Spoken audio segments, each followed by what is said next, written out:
wabarakatuh. Baiklah, saya Mabrika Zara MZ dari kelas 19A akan menjelaskan tentang kebijakan-kebijakan yang ada pada masa pemerintahan Hindia Belanda. Baiklah, saya akan menjelaskan tentang kebijakan-kebijakan pada masa Hindia Belanda. Yang pertama, ada kebijakan ekonomi, yaitu sistem tanam paksa. Sistem tanam paksa mempunyai dua tujuan, yaitu yang pertama, untuk memperoleh uang yang sebanyak-banyaknya dari penjualan hasil bumi yang laku di Eropa. Tanaman-tanaman yang akan ditanam itu akan ditentukan oleh pemerintah Hindia Belanda. Kemudian, sebagian dari hasil tanaman itu akan diserahkan kepada Belanda. Penyerahan itu sebagai pengganti pajak tanah. Jika ada kelebihan, maka kelebihan itu akan dijual kepada Belanda dengan harga yang murah. Hasil-hasil tersebut akan dibawa ke Amsterdam oleh pedagang-pedagang dan kapal-kapal Belanda. Dengan cara itu, Amsterdam akan menjadi bandar distribusi hasil-hasil dari Indonesia. Keuntungan yang diperoleh akan digunakan untuk memperbaiki keuangan Belanda. Yang kedua, sistem tanam paksa akan mendorong orang pribumi untuk memperoleh lebih banyak uang dengan menanam lebih banyak tanaman ekspor. Orang Belanda percaya bahwa jika dipaksa, maka orang-orang pribumi itu bisa mencari jalan keluar dari kemiskinannya. Unsur-unsur liberal dimasukkan dalam rencana tersebut supaya orang-orang liberal di negara Belanda tidak menentangnya. Menurut sistem ini, orang-orang Indonesia itu lebih bebas menggunakan waktunya serta uangnya asal saja mereka memenuhi syarat-syarat yang ditentukan itu. Pada awalnya, rakyat diatur oleh pemerintahan tradisional yang menentukan tanaman dan yang akan diserahkan kepada Belanda. Bertolak dari kebijakan tersebut, maka sekiranya terdapat kerjasama antara pemerintah Hindia Belanda dengan rakyat Indonesia, kedua-duanya akan diuntungkan. Namun demikian, akhirnya pihak Belanda lah yang jauh lebih diuntungkan. Rakyat Indonesia yang terlibat dalam sistem tanam paksa mempunyai kesempatan untuk membeli barang-barang impor buatan Belanda. Dengan demikian, Belanda memperoleh pasar tertutup yang lebih menguntungkan. Karena itu, perwakilan negeri Belanda semakin menggalakkan pengiriman barang-barangnya ke Indonesia. Sistem tanam paksa adalah peraturan yang dikeluarkan oleh Gubernur Jenderal Johannes van den Bosch pada tahun 1830 yang mewajibkan setiap desa menyisihkan sebagian tanahnya 20% untuk ditanami komoditas ekspor khususnya kopi, tebu, teh, dan tarum. Hasil tanaman ini akan dijual kepada pemerintah Belanda dengan harga yang sudah dipastikan dan hasil panen diserahkan kepada pemerintah Belanda.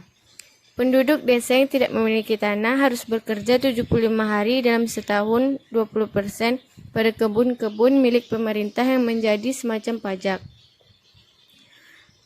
Tanam paksa adalah era paling eksploitatif dalam praktik ekonomi Hindia Belanda. Sistem tanam paksa ini jauh lebih keras dan kejam dibanding sistem monopoli VOC, karena ada sasaran pemasukan pemerintahan negara yang sangat dibutuhkan pemerintah. Petani yang pada zaman VOC wajib menjual komoditas tertentu pada VOC, kini harus menanam tanaman tertentu dan sekaligus menjualnya dengan harga yang ditetapkan kepada pemerintah.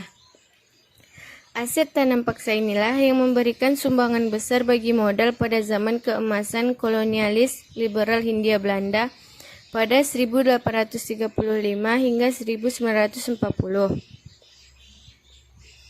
Sistem tanam paksa kemudian dihentikan setelah muncul berbagai kritik dengan dikeluarkannya Undang-Undang Agraria 1870 dan Undang-Undang Gula 1870 yang mengawali era liberalisasi ekonomi dalam sejarah penjajahan Indonesia.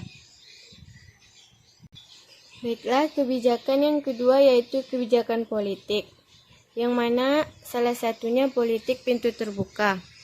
Adanya politik pintu terbuka yang meliputi Undang-Undang Agraria tahun 1870 yang berisi tentang pribumi berhak memiliki tanah dan menyewakannya. Pengusaha dapat menyewa tanah dari gubernur dalam jangka waktu 75 tahun. Politik pintu terbuka adalah pelaksanaan politik kolonial liberal di Indonesia, di mana golongan liberal Belanda berpendapat bahwa kegiatan ekonomi Indonesia harus ditangani oleh pihak swasta, sementara pemerintah cukup berperan mengawasi saja. Latar belakang Belanda menerapkan kebijakan politik pintu terbuka adanya Traktat Sumatera pada tahun 1871 yang memberikan kebebasan wilayah ke Aceh. Sebagai imbalannya, Inggris meminta Belanda menerapkan sistem ekonomi liberal di Indonesia agar pengusaha Inggris dapat menanamkan modalnya di Indonesia. Pelaksanaan politik pintu terbuka. Pelaksanaan politik pintu terbuka yaitu membuka Jawa bagi perusahaan swasta. Kebebasan dan keamanan para pengusaha dijamin. Pemerintah kolonial hanya memberikan kebebasan para pengusaha untuk menyewa tanah, bukan untuk membelinya. Hal ini dimaksudkan agar tanah penduduk tidak jatuh ke tangan asing. Tanah sewaan itu dimaksudkan untuk memproduksi tanaman dapat diekspor ke Eropa. Dampak dari kebijakan politik pintu terbuka. Yang pertama, politik pintu terbuka yang diharapkan dapat memperbaiki kesejahteraan rakyat, justru membuat rakyat semakin menderita. Yang kedua, rakyat semakin menderita dan sengsara karena eksploitasi terhadap sumber pertanian dan tenaga manusia semakin hebat. Yang ketiga, rakyat mengenal sistem upah dengan uang, juga mengenal barang-barang ekspor dan impor. Yang keempat, industri atau usaha pribumi mati karena pekerjanya pindah bekerja ke perkebunan dan pabrik-pabrik. Yang ketiga, ada perubahan sosial budaya. Dampak adanya kolonial yang bersifat positif dan negatif. Yang pertama, dampak positif. Yang pertama, pola pikir masyarakat yang berubah dan menuju masyarakat yang modern. Yang kedua, tingkat kehidupan yang lebih baik. Yang ketiga, menambah kosakata baru. Yang keempat, berkembangnya ilmu pengetahuan dan juga teknologi sehingga masyarakat bisa mengetahui informasi yang ada di Indonesia dan di dunia. Yang kelima, dapat memperkaya keberagaman budaya Indonesia bila dimanfaatkan dengan baik. Yang kedua, dampak positifnya. Yang pertama, sikap individualistis. Yang kedua, kesenjangan sosial. Yang ketiga, melemahnya nilai-nilai budaya bangsa dan masyarakat lama-kelamaan akan meninggalkan budaya Indonesia yang dianggapnya sudah kuno. Yang keempat, minat terhadap budaya Indonesia semakin berkurang karena beralih ke budaya barat.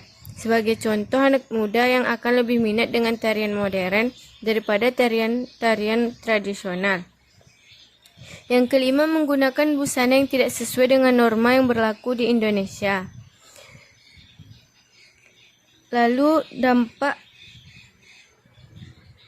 kebijakan pada masa Hindia Belanda, dampak budayanya yaitu pembentukan status sosial di mana yang tertinggi adalah Eropa, lalu Asia dan Timur, yang terakhir kaum pribumi. Yang kedua, terjadinya penindasan dan pemerasan secara kejam.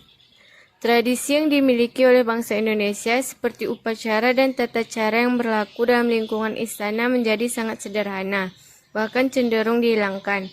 Tradisi tersebut secara perlahan-lahan digantikan oleh tradisi pemerintahan Belanda. Yang ketiga, daerah Indonesia terisolasi di laut sehingga kehidupan berkembang ke pedalaman. Kemunduran perdagangan di laut secara tak langsung menimbulkan budaya feodalisme di pedalaman. Dengan feodalisme, rakyat pribumi dipaksa untuk tunduk atau patuh pada tuan tanah barat atau timur asing, sehingga kehidupan penduduk Indonesia mengalami kemerosotan. Perubahan dalam bidang budaya. Tindakan pemerintah Belanda untuk menghapus kedudukan menurut adat penguasa pribumi dan menjadikan mereka pegawai pemerintah meruntuhkan kewibawaan tradisional penguasa pribumi. Yang kedua, upacara dan tata cara yang berlaku di istana kerajaan juga disederhanakan. Dengan demikian, ikatan tradisi dalam kehidupan pribumi menjadi lemah. Yang ketiga, dengan merosotnya peranan politik, maka para elit politik baik raja maupun bangsawan mengalihkan perhatiannya ke bidang seni budaya. Yang keempat, budaya barat berkembang secara meluas, bahkan merusak sendi-sendi kehidupan budaya tradisional yang dimiliki oleh bangsa Indonesia.